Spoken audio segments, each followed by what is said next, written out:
Hello tout le monde, j'espère que vous allez bien. On se retrouve aujourd'hui pour une vidéo, une journée dans mon assiette encore une fois.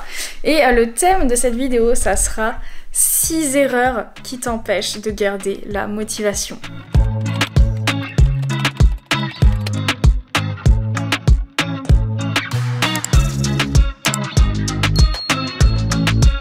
Quand on se lance dans quelque chose de nouveau ou dans quelque chose auquel on pense depuis un moment, un projet, se mettre au sport, faire une transformation physique, etc. Eh bien lorsqu'on se lance, souvent, au début, nous sommes très motivés, on se dit allez, je vais tout donner, je vais atteindre cet objectif.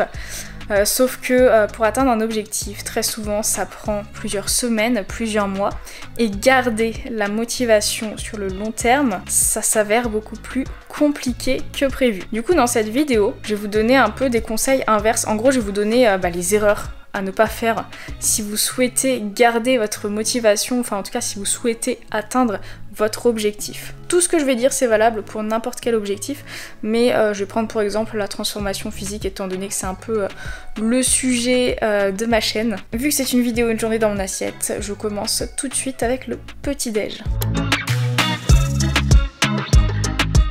Ce matin, ça sera le classique fromage blanc que je mélange avec de la whey à la vanille et de la stevia.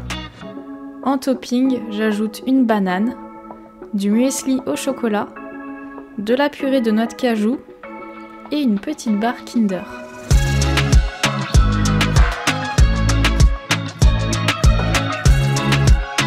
Première erreur à ne pas faire si vous souhaitez garder votre motivation, garder votre objectif en tête, c'est de ne pas définir ses priorités. S'il vous plaît, définissez des priorités dès le départ si possible, et même ensuite en cours de route au fur et à mesure que vous réalisez vos séances de sport, vos repas, etc. pour vous transformer. Le problème si on ne définit pas ses priorités, c'est qu'on s'éparpille très vite. On ne peut pas vraiment mettre en place une stratégie cohérente avec nos contraintes, nos disponibilités. Donc c'est vraiment une grosse erreur de ne pas définir ses priorités. Donc pour une transformation physique, comment on peut définir ses priorités? Déjà, quel est mon objectif? Imaginons mon objectif c'est de prendre un peu de masse musculaire, mais je vais dessiner, donc je veux perdre un petit peu de masse grasse également. Donc si je veux faire ça, ça veut dire qu'il me faut un programme de musculation pour développer ma masse musculaire et un léger déficit calorique pour pouvoir perdre un petit peu de gras en même temps. À quel moment dans la semaine je suis disponible pour m'entraîner? Est-ce que je suis disponible 2 fois par semaine, 3 fois par semaine, 4 fois par semaine, et quelle est la fréquence que je pense bien pour moi, dans le sens qu'est-ce que je me sens capable de suivre comme fréquence, dans le sens où je vais pas m'imposer de faire 6 séances par semaine si je trouve ça trop contraignant. Vu que je dois mettre en place un léger déficit calorique, de quelle manière je préfère faire ça? Est-ce que moi ma priorité c'est de manger beaucoup? Dans ces cas-là, je vais pas beaucoup réduire mes calories alimentaires, mais du coup je vais devoir augmenter ma dépense énergétique. Est-ce que au contraire, moi je ne veux pas ou je ne peux pas augmenter ma dépense énergétique parce que j'ai pas le temps de faire du cardio, j'ai pas le temps de faire 10 000 pas par jour, etc. Donc je vais plutôt adapter mon alimentation pour réduire mes apports caloriques tout simplement.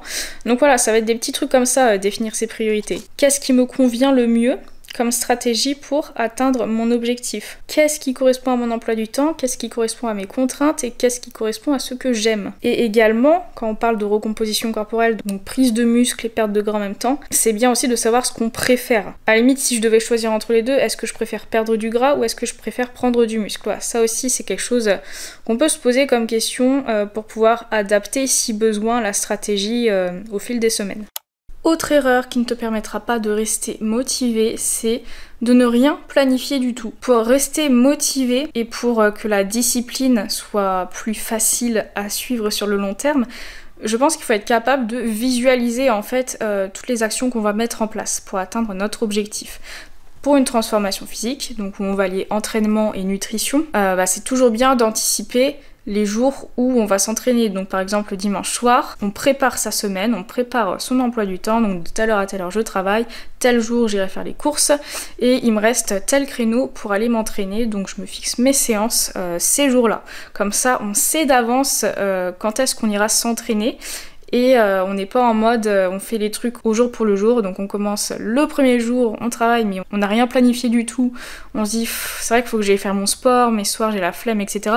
Alors que si on l'a planifié d'avance, qu'on s'est préparé mentalement la veille, qu'on allait s'entraîner le lendemain, ça sera beaucoup plus facile à accepter entre guillemets, enfin en tout cas on sera moins sujet à la flemme parce qu'on ne se donnera pas le choix. La nourriture c'est pareil, c'est bien d'anticiper, vous pouvez planifier vos menus, ça vous fera gagner du temps, ça vous permettra de définir votre liste de courses sans perdre de temps, sans aller dans le magasin en mode bon qu'est-ce que j'achète. Ça vous permettra également éventuellement de préparer vos repas à l'avance et de pas être pris au dépourvu au moment de manger en mode mince, y a rien de prêt, mince j'ai pas le temps, mince, j'ai la flemme de cuisiner, donc je vais me commander un petit McDo, tant pis pour mon objectif. On repoussera au lendemain. Ça vous fait perdre beaucoup de temps. Donc planifiez au maximum toutes les actions que vous devrez mettre en place pour atteindre votre objectif. C'est franchement un incontournable pour rester motivé et pas être pris au dépourvu au dernier moment et être en mode bon bah tant pis. Ce midi, ça sera un repas vegan. Étant donné le prix des protéines animales, j'essaie de me faire au moins un plat vegan ou végétarien chaque jour. Je prépare des falafels. Pour cela, je verse une demi-conserve de pois chiches dans un mixeur. J'ajoute une demi-gousse d'ail en morceaux, du curcuma et 2 bonnes cuillères à soupe de farine, puis je mixe. Je forme ensuite des boules avec mes mains. Je fais griller mes falafels dans une poêle avec de l'huile d'olive.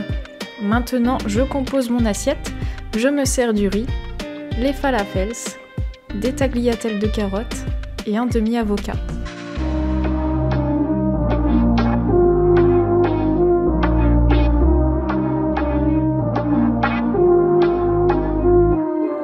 Autre petite erreur qui vous empêchera de garder la motivation, c'est de ne pas mettre de deadline à votre objectif.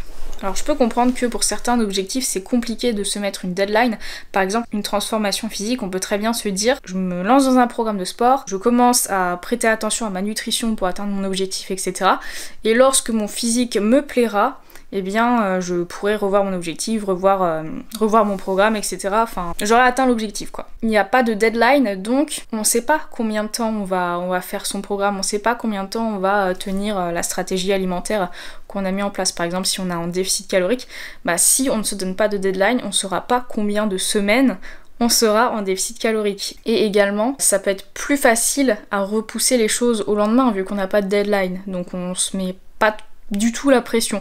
Alors l'idée c'est pas de se mettre la pression au point de se stresser, de culpabiliser si on fait pas les choses bien, etc. Non, pas du tout. Mais se mettre une deadline, c'est beaucoup plus facile pour vraiment visualiser en fait où on va. C'est comme planifier, ça permet vraiment de visualiser. Moi je suis très visuelle, donc me donner des deadlines et tout planifier, c'est quelque chose que j'arrive à voir dans ma tête. Je le fais sur papier ou sur ordinateur de base et ensuite j'ai le truc dans ma tête, donc je sais ce que je fais, je sais où je vais et je vais pas dans l'inconnu, et du coup je me laisse pas vraiment le choix de faire les choses, je me pose pas beaucoup de questions et je trouve que ça me fait gagner du temps. Donc par exemple vous vous dites ok je veux perdre du gras, je veux perdre quelques kilos, etc. donc je me mets en déficit calorique, donnez-vous une deadline si vous faites ça, dites-vous ok je me mets en déficit calorique pendant je sais pas moi 6 ou 10 semaines par exemple, et au bout de ces 6 ou 10 semaines je verrai comment j'ai évolué et j'arrêterai le déficit calorique. Psychologiquement c'est bien aussi de se dire ok il me reste tant de semaines et j'aurai fini le déficit calorique, parce que c'est pas facile à tenir un déficit calorique, on va pas se mentir,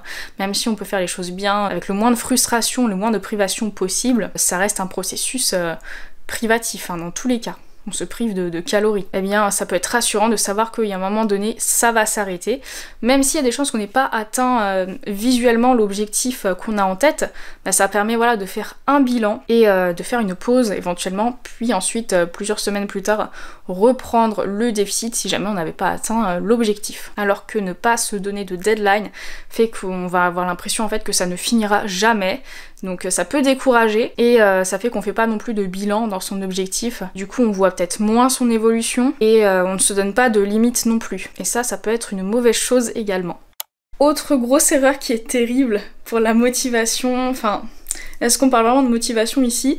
C'est de remettre les choses au lendemain. Bon, en général, quand on remet les choses au lendemain, c'est que sur le moment, on n'a pas de motivation. Donc là, on va plus parler vraiment de motivation, mais on va plutôt parler de discipline. Le problème, c'est que prendre l'habitude de tout le temps repousser les choses au lendemain fait qu'on va jamais se lancer dans quoi que ce soit. On va toujours avoir la flemme et on sera quelqu'un qui n'aura aucune discipline, et franchement ça ne sert pas du tout, quel que soit le truc, hein, que ce soit pour une transformation physique ou vraiment un truc qui n'a rien à voir. Dans la vie, pour avancer, il faut être un minimum discipliné, donc évitez s'il vous plaît de repousser les choses au lendemain, parce que franchement c'est une mauvaise habitude qui est qui est prise très rapidement, qui est très facile à prendre et qui nous rend flemmards, clairement. C'est ok hein, de remettre des choses au lendemain de temps en temps, parfois on n'a même pas le choix.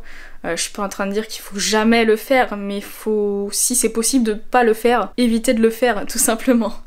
5e erreur qui est très courante, qui ne permettra pas de tenir ta motivation longtemps, c'est de ne pas être assez flexible. Être flexible, c'est accepter de temps en temps d'avoir fait une erreur, d'accepter de ne pas avoir fait sa séance de sport parce qu'on avait la flemme tout simplement. Même si je vous donne des astuces là pour éviter d'avoir la flemme, ça peut quand même arriver parce qu'on est humain et c'est ok, on a tous la flemme de temps en temps et parfois la flemme elle gagne malgré tout, même si on a toutes les bonnes stratégies pour l'éviter, ça arrive qu'elle gagne, parce qu'on est malade, parce que on a eu un imprévu qui nous a empêché de faire ce qu'on voulait, ça peut être aussi par rapport à l'alimentation, bon, on avait planifié un repas, etc. et au final, on s'est retrouvé au resto parce que les amis ont décidé de sortir à la dernière minute et nous on était bien branchés pour y aller, c'est tout à fait ok, ça s'appelle la vie et de toute façon il y aura toujours des imprévus, il y aura toujours des trucs qui seront pas planifiés et qui seront pas en accord, on va dire, avec votre stratégie pour atteindre votre objectif,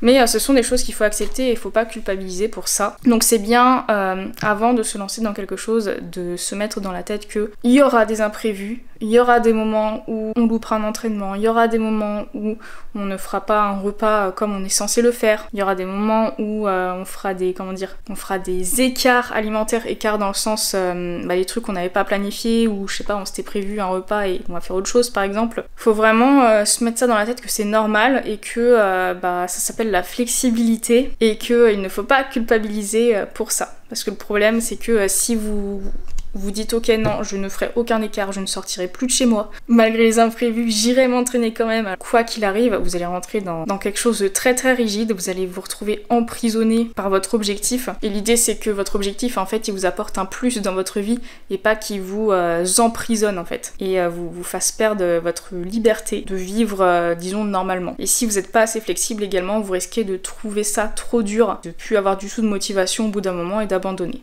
6e erreur qui t'empêchera de rester motivé, c'est de ne pas se fixer d'objectifs intermédiaires. Alors ça s'applique lorsqu'on a un objectif plutôt ambitieux qui va mettre du temps à être atteint tout simplement. Si on a un gros objectif ambitieux, bon en général on sait pas quand est-ce qu'il sera atteint, on peut se donner une deadline mais ça sera assez flou quand même et donc on risque de ne jamais, on aura l'impression de ne jamais voir le bout, de faire plein d'efforts etc. mais se dire putain je suis tellement loin de l'objectif, jamais je vais y arriver, et du coup on risque de se décourager, de perdre sa motivation et d'abandonner. Donc là l'idée c'est de se fixer des objectifs intermédiaires. Par exemple, donc je parlais de recomposition corporelle tout à l'heure, si vous partez vraiment de très très loin, je sais pas, que vous êtes en situation de surpoids important par exemple, là il y aura un petit peu plus de travail à faire que une personne qui a qui a un IMC normal avec un taux de masse grasse plutôt normal, etc. Là on part pas de la même base et donc le travail sera plus important et plus long dans le cas de la personne en gros surpoids. Donc si la personne qui est en surpoids important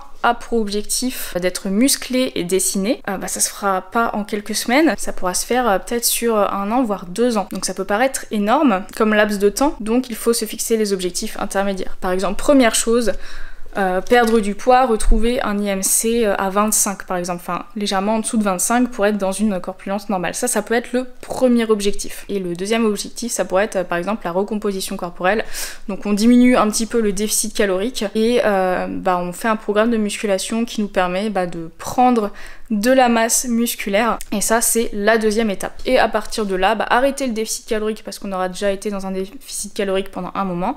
Donc arrêtez pendant plusieurs mois le déficit calorique, en profiter pour construire un maximum de masse musculaire et plusieurs mois après, ensuite se relancer dans un déficit calorique pour affûter tout ça, dessiner tout ça, etc. Donc ça nous fait un premier objectif, retrouver un IMC dans la norme. Donc en gros, perdre tout le... Je sais pas quel est le bon mot utilisé pour ça, mais perdre tout le surplus de graisse, entre guillemets. Deuxième objectif, arrêter le déficit calorique, retrouver des calories de maintien, etc. Et construire de la masse musculaire. Et troisième objectif, faire une petite perte de gras supplémentaire pour dessiner le corps et montrer un petit peu la masse musculaire qu'on aura réussi à construire. Donc voilà, là on a un objectif ambitieux avec des objectifs intermédiaires, donc ça prend pas 3 semaines, comme vous l'aurez compris, ça prendra peut-être 1 an ou 2, mais au moins c'est réaliste et on sait où on va. Et on a conscience que ça va prendre du temps et on fait les choses en douceur pour que ce soit quand même tenable, réaliste et ne pas se décourager. C'est en gros franchir des paliers quoi dans son objectif. Ce soir, je vais faire la fameuse patouille que Gwen adore. C'est super simple à faire. Il suffit de faire cuire des pâtes et de la viande hachée, de les verser dans un plat, d'ajouter de la ratatouille en conserve, de l'emmental râpé et mélangé. Vous pouvez également ajouter un peu de crème fraîche, mais là je n'en avais pas. Il faut ensuite rajouter de l'emmental sur le dessus et enfourner 20 minutes à 180 degrés.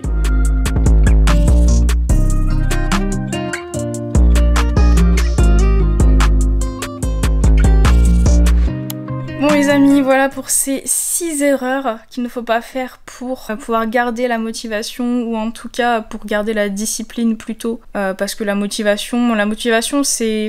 elle oscille en fait, hein, elle sera jamais au même niveau pendant tout le temps. Il y aura des jours où on sera pas motivé, des jours où on sera très motivé, des jours où ça sera neutre. Et dans tous les cas, il va falloir faire jouer la discipline pour atteindre l'objectif sans oublier d'être flexible, comme je vous l'ai dit dans la vidéo, pour pas se mettre trop la pression et pour quand même garder une vie normale et pas trop contraignante, afin de ne pas tomber dans un comportement extrême et toxique, et pour ne pas abandonner aussi. N'oubliez pas de profiter de la promo sur mon programme Grow and Get Fit qui se termine bientôt. Elle se termine le 30 septembre, il n'y aura pas de promo avant l'année prochaine, donc vraiment profitez-en.